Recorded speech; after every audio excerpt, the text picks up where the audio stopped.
Olá galera, tudo tranquilo com vocês? Vamos lá. Hoje o nosso assunto é estática do ponto material, ok? Então você vai encontrar esse título em vários livros, vários materiais didáticos que você pegue para estudar, tá? A ideia da palavra estática está associado ao equilíbrio, só que você não pode esquecer. Equilíbrio, quando nós trabalhamos junto à primeira lei de Newton, está associado a somatório das forças dando zero, ok? Mais força é uma grandeza vetorial. Então nós temos equilíbrio estático e equilíbrio o quê? Dinâmico. Equilíbrio estático é o repouso. Equilíbrio dinâmico é o movimento retilíneo uniforme, como você já viu nas leis de Newton. Na primeira especificamente, ok? Hoje vamos trabalhar com, literalmente, o repouso. Então é o repouso do ponto material. Então, o repouso do ponto material. O que vem a ser esse ponto material? É uma outra ideia que você tem que ter, um outro pré-requisito muito importante. Então, quando você pega um corpo qualquer, esse corpo pode ser grande, pode ser pequeno, mas você tem um ponto nesse corpo onde a força-peso atua, que é o que nós já conhecemos, chamamos de centro de massa. Então, nós vamos resumir esse corpo numa figura, nós vamos traduzir esse corpo para um contexto mais específico para a resolução de exercícios. E aí nós chamamos esse corpo de ponto material. Então esse ponto material vai ser o corpo desprezando as suas dimensões e trabalhando apenas um único ponto, que é o seu centro de massa. Ok? Então essa é a pegada que nós temos que ter para entendermos esse início aqui. Tranquilo? Então vou fazer uma figura. Legal? Vou fazer um desenho de uma situação, né, problema, uma situação, exercício, para que a gente já busque a contextualização com mais rapidez. Ok? Então, um minuto enquanto eu faço a figura.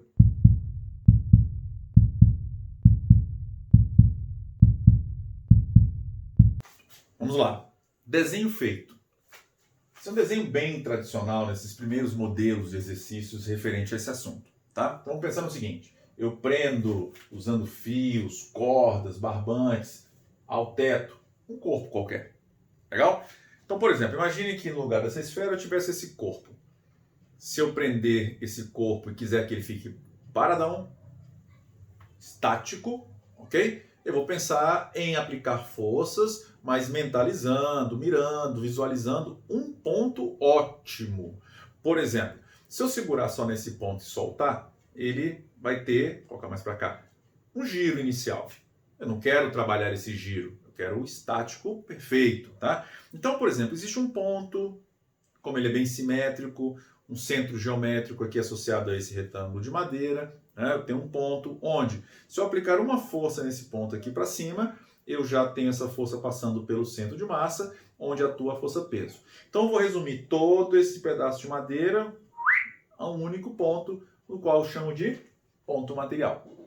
Como eu peguei aqui uma esfera, um corpo, né, simétrico, eu vou imaginar um ponto dessa esfera, que vai ser o seu centro geométrico, onde lá eu coloco o meu vetor equivalente à minha força-peso. E a partir daí eu começo a trabalhar o diagrama de forças. Muito importante isso.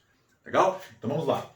Então veja bem, se esse corpo aqui está parado, está em equilíbrio estático, independente de ele ser grande ou pequeno, e aqui eu desenho uma esfera, eu tenho, por exemplo, em um ponto nele, que é o seu centro de massa, atuando uma força-peso.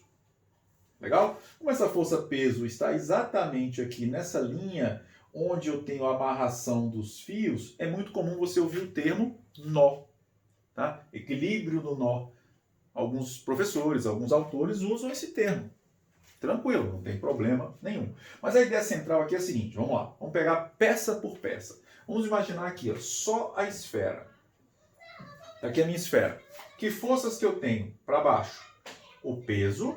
E como essa esfera está parada, é fundamental que eu entenda que o somatório das forças vetor que atuam nessa esfera tem que dar zero. Então, se existe uma força para baixo valendo, por exemplo, 1000, tem que existir uma força para cima também valendo 1000. Essa força para cima, na minha figura original, é a força nessa parte da corda. Nesse pedaço de corda, essa força aqui eu vou chamar, por exemplo, de T1. Então, na minha esfera eu tenho T1. Então, a minha esfera aqui está na condição de equilíbrio. Estou satisfeito, né? A condição está satisfeita.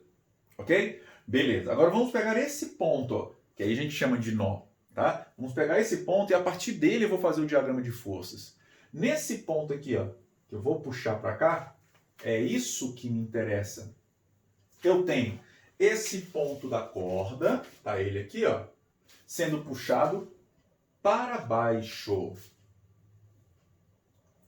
Mas espera aí, MV, que força é essa para baixo? Aí entra uma coisa muito importante, que é a terceira lei de Newton. Vamos entender, por exemplo, que esse ponto é como se fosse um corpo. Se esse ponto puxa a esfera para cima, ação. A esfera puxa esse ponto para baixo, reação. Então, essa atração T1 que eu desenhei aqui é a mesma atração T1 aqui, ó. Então, é como se eu tivesse dois corpos. Imaginar a ideia de dois corpos. Corpo A puxa a esfera para cima, ação. Esfera puxa corpo A para baixo, reação. Nó puxa a esfera, esfera puxa nó. Ação e reação, mesmo módulo, mesma direção no meu desenho aqui, vertical, porém sentidos o quê? Opostos. Esse vetor que eu desenhei é a reação a esse vetor aqui, ó. Ok? E aí continuo com esse ponto, ó. Esse ponto, se ele tem uma força para cima, desculpa, para baixo, existem aqui mais outras duas. Uma força aqui, outra tração nesse fio, nessa corda, que eu vou chamar, por exemplo, de T2.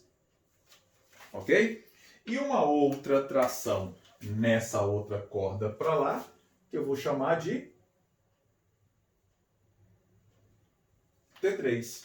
E aí, se esse meu ponto está em equilíbrio, o que eu vou pensar? O que eu tenho que trabalhar?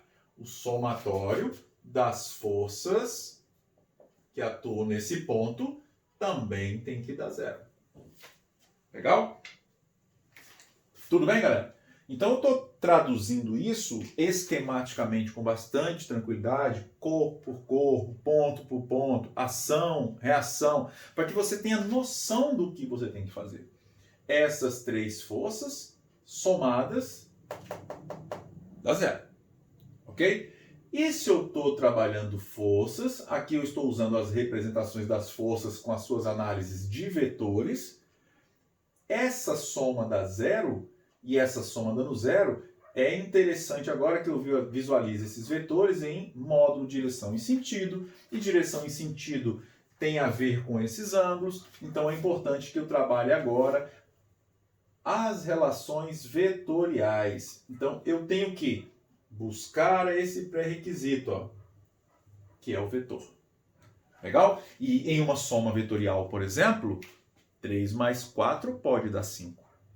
E aí eu tenho que tomar bastante cuidado em relação a isso. Então, o conceito de vetor, o conceito, as definições, as regras de somas vetoriais, aqui elas são fundamentais.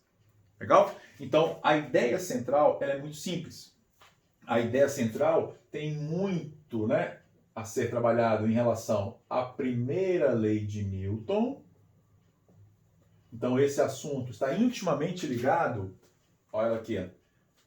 Olha ela aqui, a primeira lei de Newton. E é de fundamental importância que você também visualize sempre que necessário a terceira lei de Newton. Isso aqui vai te ajudar muito. Legal? Por exemplo, aqui, ó, vamos pegar uma parte dessa figura. Bola, peso para baixo, tração para cima, certo? Vou desenhá-la aqui, ó, um pouquinho menor. Chamei de T1.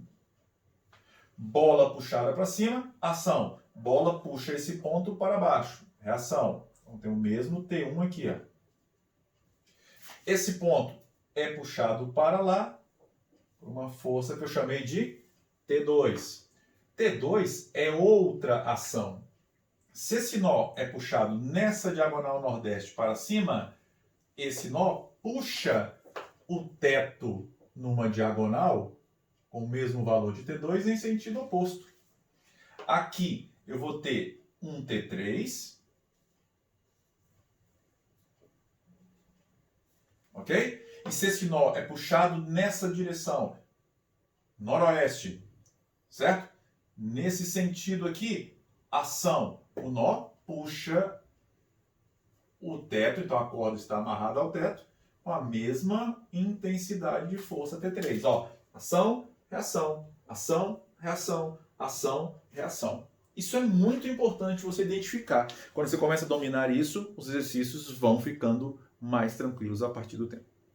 Legal? Então nós vamos, na sequência, trabalharmos algumas relações vetoriais, como decomposição, relembrar da regra do polígono, para nós aplicarmos aqui, ó.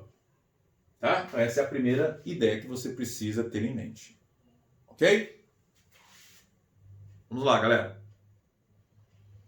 Se você gostou, curtiu, pegue o próximo vídeo na sequência. Agora no finalzinho vai aparecer qual é o próximo vídeo que você tem que encontrar, para que você vá didaticamente aula após aula. Legal? Inscreva-se no canal, dê uma curtida e pegue o próximo vídeo. Isso aí, galera. Um abraço.